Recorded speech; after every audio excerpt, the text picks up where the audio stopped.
యత్తేజః క్షుభితం హి అద్య తద్ధరా ధారయిష్యతి. మీ తేజస్సుని భూమి భరిస్తుంది, కావున భూమి మీద వదిలిపెట్టండి అన్నారు. శంకరుడు అలానే భూమి మీద తన తేజస్సుని వదిలిపెట్టాడు.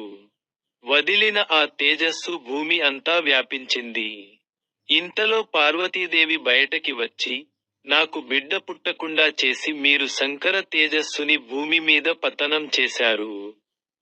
కావున అపత్యం స్వేష దారేషు న ఉత్పదయితున్ అర్హత.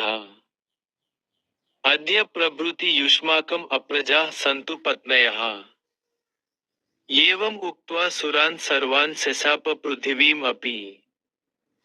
అవనేన ఏకరూపా త్వం బహుభార్యా భవిష్యసి. న చ పుత్రకృతాం ప్రీతిం మత్క్రోధ కలుషీకృతా, ప్రాప్స్యసి త్వం సుదుర్మేధే మమ పుత్రం అనిచ్చతి. మీ దేవతలు అందరూ వచ్చి నాకు బిడ్డలు కలగకుండా చేశారు కాబట్టి మీకెవరికీ మీ భార్యలందు బిడ్డలు పుట్టరు. నా భర్త అయిన శంకరుడి తేజస్సుని భరించడానికి భూమి ఒప్పుకుంది కాబట్టి, ఇక నుండి భూమి అనేక రూపాలు పొందుతుంది. ఒకే కాలంలో భూమికి అనేక భర్తలుంటారు. భూమి తన కొడుకుల వలన సిగ్గుతో తల వంచుకుంటుందని శపించింది. ఇది విన్న దేవతలు తలలు వంచుకుని తమ తమ స్థానాలకి వెళ్ళిపోయారు.